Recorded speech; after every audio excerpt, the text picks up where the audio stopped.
Ce détenu est l'un des plus célèbres gangsters américains. Il n'avait pourtant pas plus d'argent ou n'était pas plus cruel que les autres, mais il a construit une légende. Voici comment le jeune Alphonse est devenu le mythique Al Capone, le gangster préféré des Américains.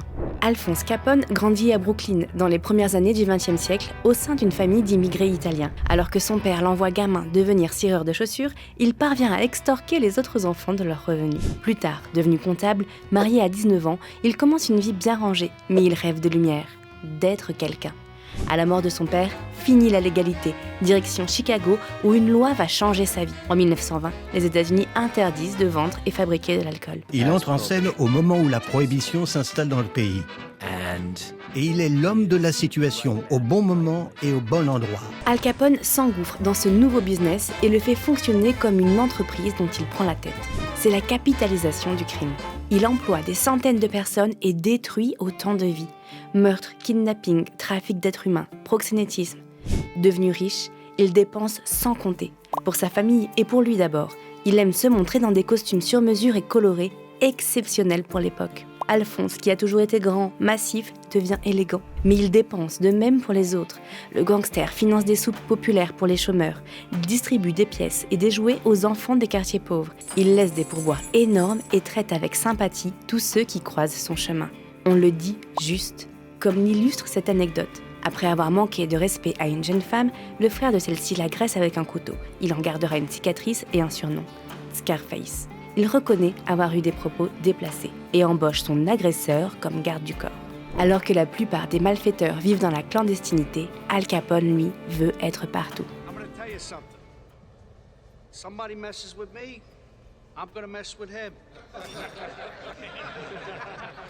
Il est omniprésent, il fait de sa présence dans l'espace public un élément de relation publique, pourrait-on même dire. Il veut être respecté dans la ville, il veut être respecté dans le pays, et beaucoup d'immigrants ont ce désir de respectabilité. Jusqu'à ce que tout bascule, le 14 février 1929, au sommet de sa gloire, il orchestre la tuerie d'un cartel rival. Le massacre de la Saint-Valentin, avec ses 7 morts, n'est sûrement pas le pire des règlements de compte des États-Unis, mais... Pour la première fois, les journaux ont publié les images des cadavres sans les masquer. Ça a totalement choqué l'Amérique. Et je crois que c'est vraiment, c'est à l'origine d'une sorte de psychose nationale. L'opinion publique est choquée. Le désamour grandit encore après le crash boursier et la pauvreté qu'il engendre. L'opulence des mafieux devient intolérable. Al Capone devient l'ennemi numéro 1.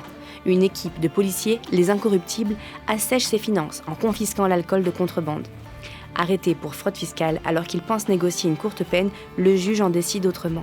Condamné à 11 ans de prison, rongé par la syphilis, devenu l'ombre de lui-même, il est la cible des autres détenus d'Alcatraz où il est enfermé. Devenu à moitié fou, il est remis en liberté et caché par sa famille dans une de ses luxueuses propriétés, dans laquelle il a des conversations imaginaires avec d'anciens ennemis qu'il a tués. Il meurt à 48 ans, en roi déchu.